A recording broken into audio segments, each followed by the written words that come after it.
It is January 22nd, which means a bunch of things. One of the things about January 22nd is it means that right about now, snooze buttons will start getting a workout again.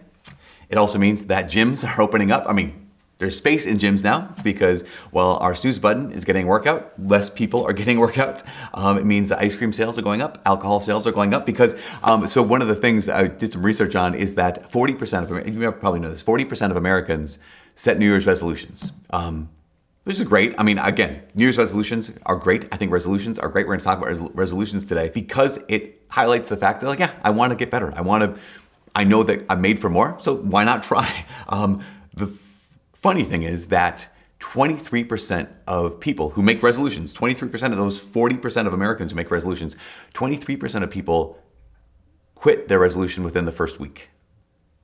Which is just crazy. That's a quarter of the people.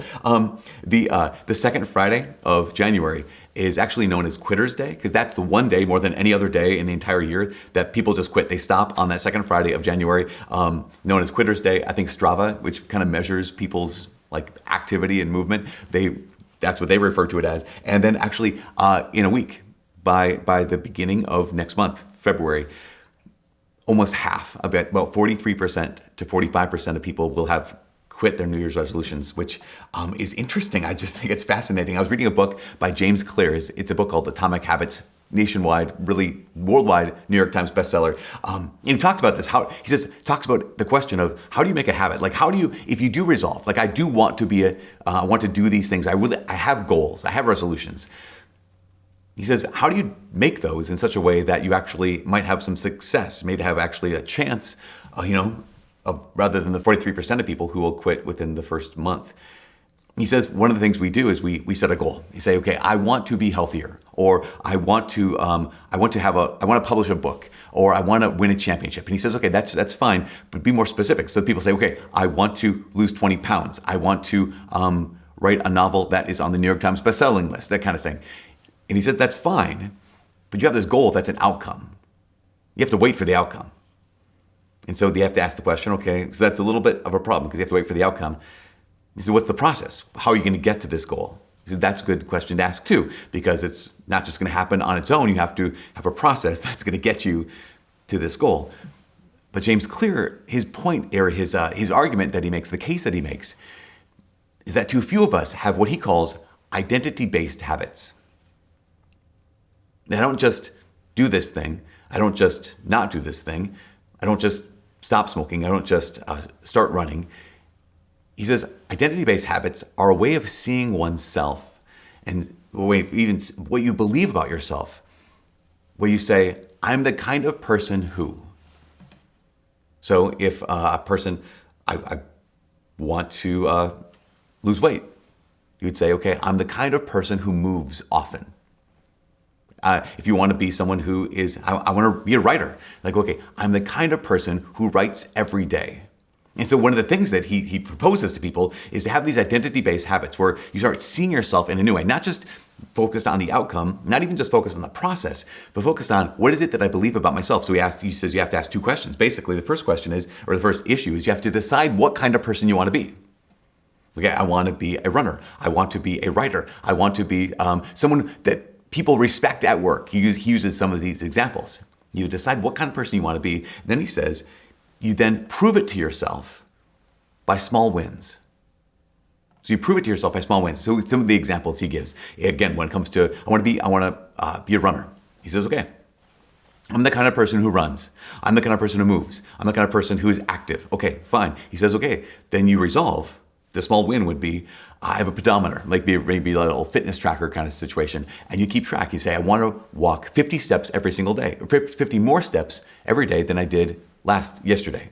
Okay, so that's a small win. And as I do that, I'm proving to myself that I'm the kind of person who does that. I'd say he gives the example of, what if you want to be someone people respect at work? He says, well, what's a small win?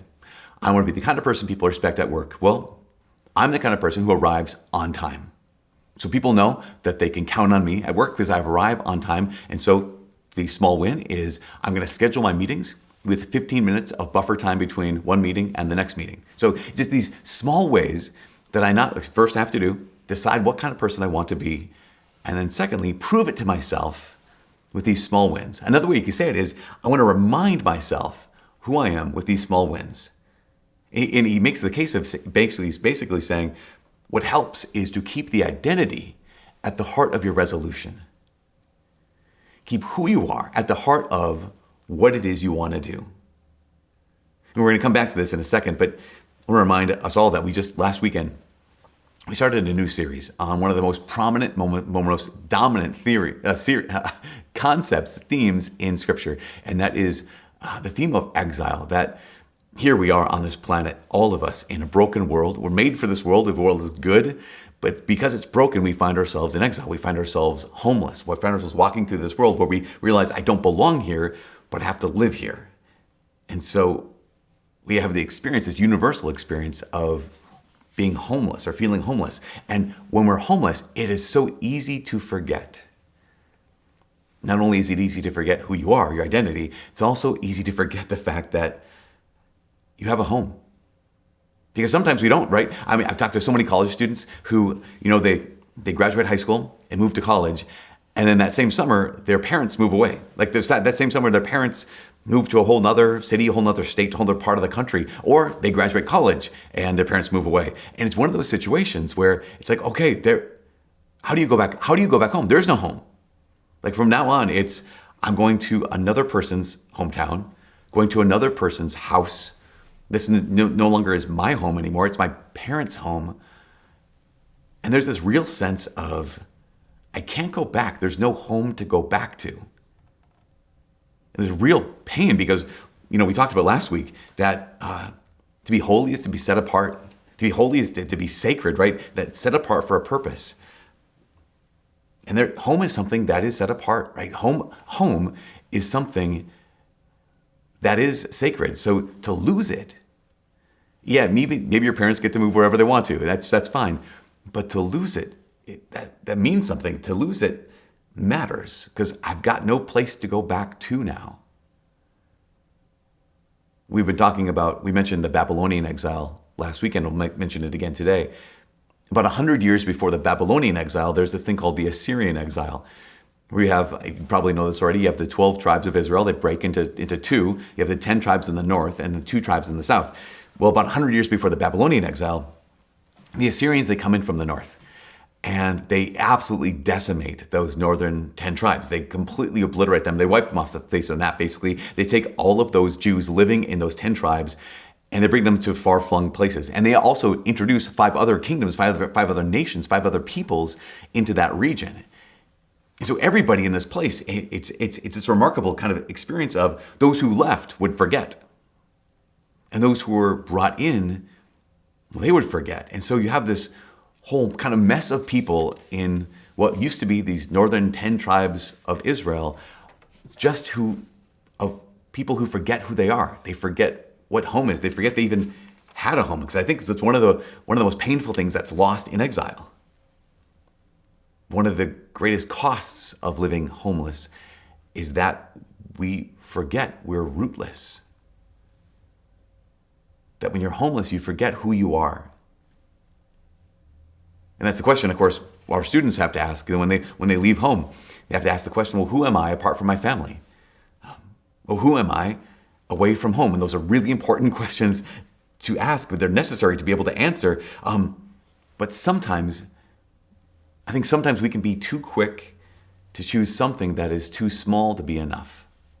I mean, even family's not enough. Like my family can't give me my identity, but we come to campus and it's what I need to join a club or I need to join this group over here. In fact, sometimes there's so much panic that first week, first couple weeks, first days even on campus that it's just what are the groups I can attach myself to so I have someone to eat with at breakfast or at lunch or at supper. I just need someone to go to the dining hall with.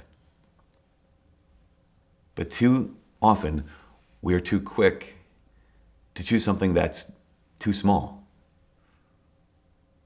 Even we have, people on campus who are student athletes, and that's their identity. My identity I'm not part of this club, I'm not part of that group over here. I'm on the basketball team, or I'm on the hockey team, I'm on the baseball team, and that's my identity. Again, it's too small. Or someone says, no, actually my identity, I'm pre-med. And so I hang out with pre-med people. We're all pre-med. We all study. We all hang out in the library. That's kind of where we live. That's our home away from home. Or that, engineers. Like, that's who we are. This is our identity. I'm a nursing major. That's who I am. That's my identity. Again, sometimes we are too quick to choose something that is too small to be enough. I think even that's the limitation of James Clear's identity-based habits. Because, of course, that helps to have an identity-based habit. But too often, it's too small of an identity. Like, I truly, too often, it's too small of a thing that leads to too small of an identity. This is nothing new. We've done this forever. Especially when you feel homeless. Especially when it's like, I don't know who I am. We are so quick to attach ourselves to whatever group there is. In fact, Paul, writing in the second reading today, 1 Corinthians, he's writing to these Christians, again, new Christians living in this not great city of Corinth. What do? They are too quick to choose too small of a thing to say, that's who I am. That's the group I'm part of. So he says, there's a bunch of Christians here saying, like, well, I belong to Paul, or I belong to Apollos, I belong to Kepha. Like, all these people are too quick to choose something that is too small to be enough for their identity. Because we're always tempted toward this, especially when we're living in exile. We are always tempted to choose something that's too small. And again, homelessness can amplify this because it can make you forget your true identity. This is one of the great costs of homelessness. This is one of the great costs of exile.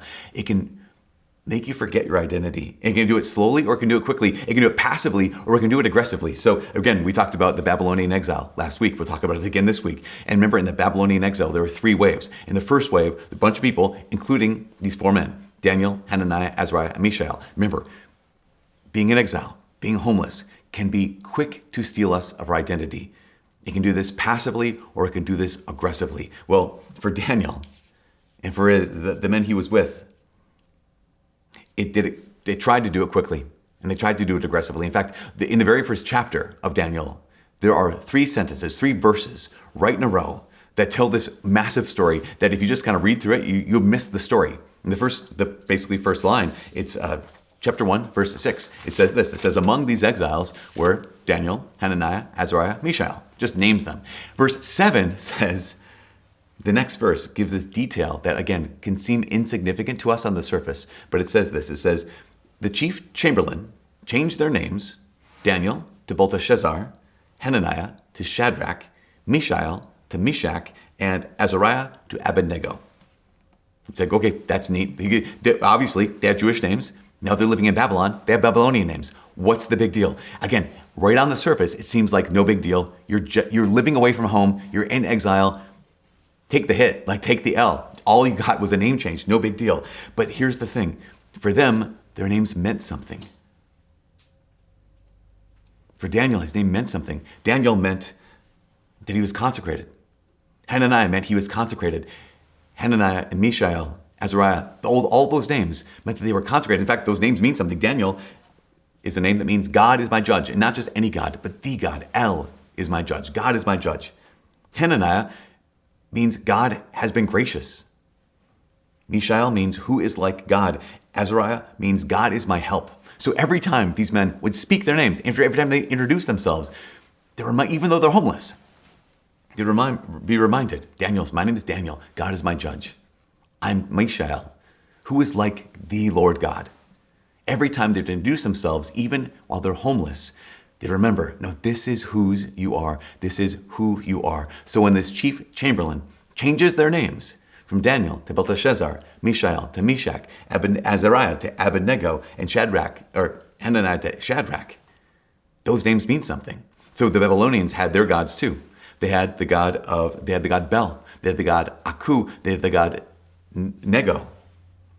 So here's Daniel's new name, Belteshazzar, which means Bel will protect me.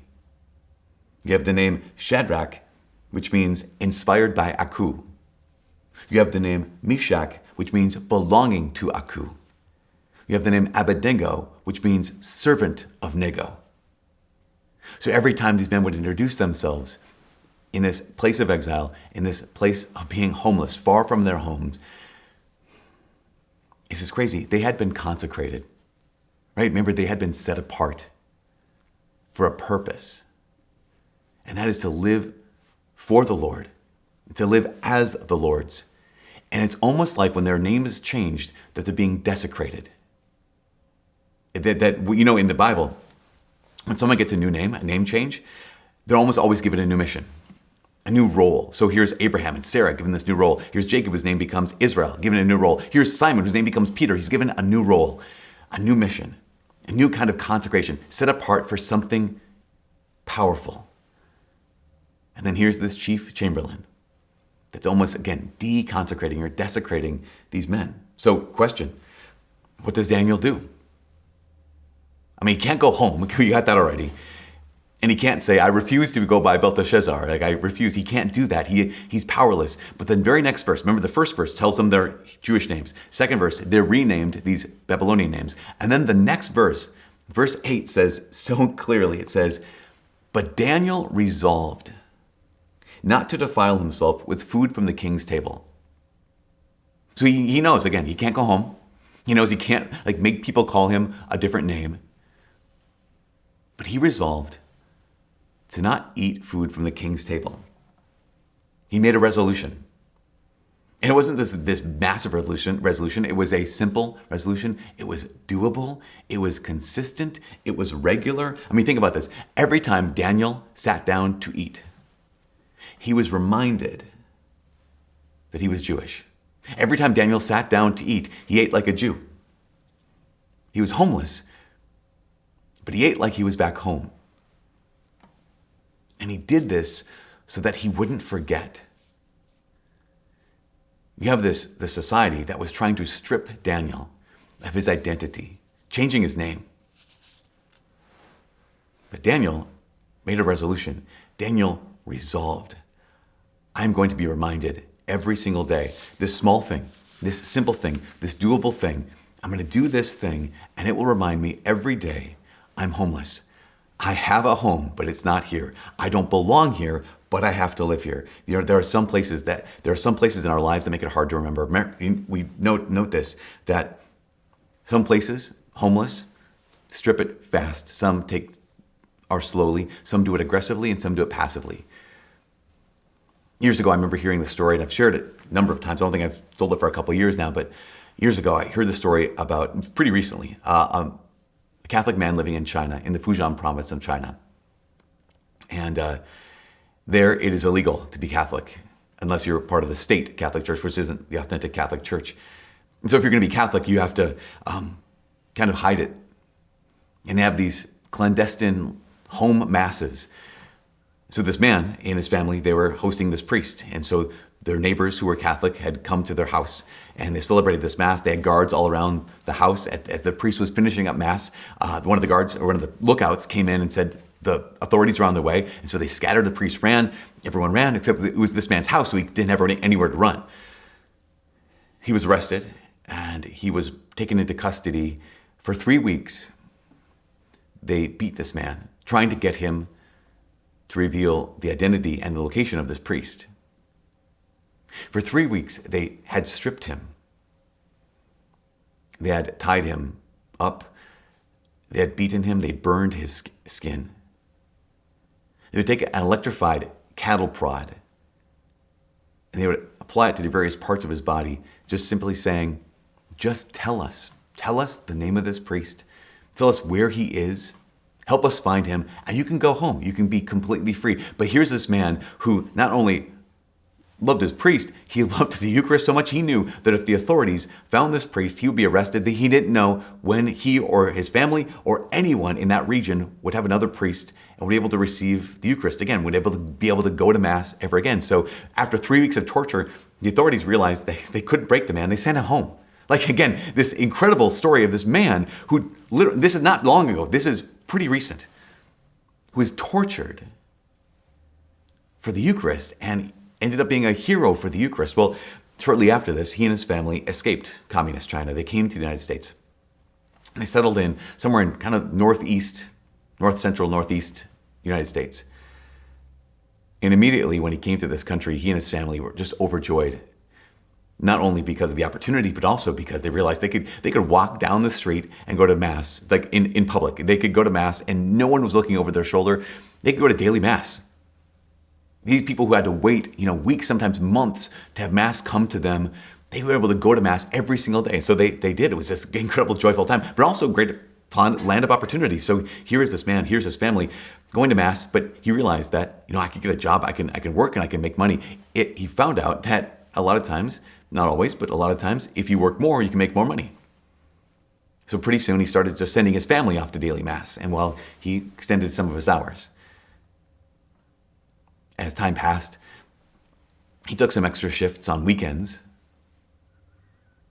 and found out he could get maybe time and a half. So maybe he'd occasionally skip a Sunday mass. As the time wore on, he found himself only going to mass on Christmas and Easter. I remember when a friend of mine told me about this man, and this friend of mine knew this man's priest. He said in this last Easter, he didn't even go to mass. We look at this and say, here's this man who was a hero for the Eucharist, who was tortured endlessly for 3 weeks and wouldn't give up the Eucharist. And he comes to this country and now he doesn't even go to mass. And the point is this, the thing we can't miss is this. What communist China couldn't do, what torture couldn't do, what electrocution and cattle prods couldn't do, our culture was able to do, and it didn't even have to try.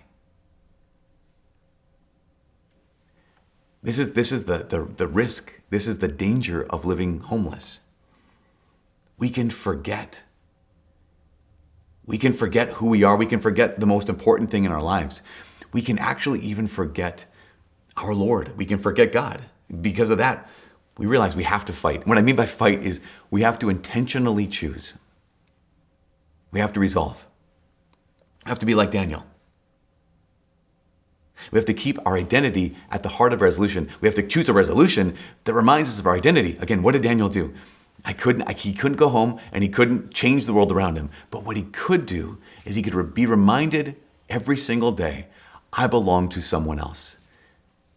His habits, his resolution, what he resolved to do, reminded him every day of who he was, reminded him every day of whose he was.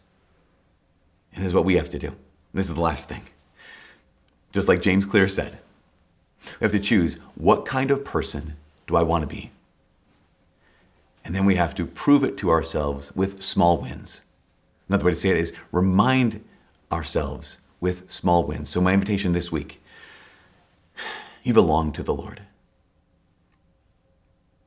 Too often, we're too quick to settle for too small of an identity. You belong to the Lord himself. But you don't belong here. You have to learn how to live here.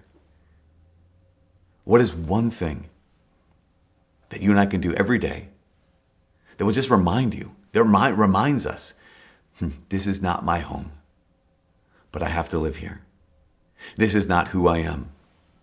I belong to him.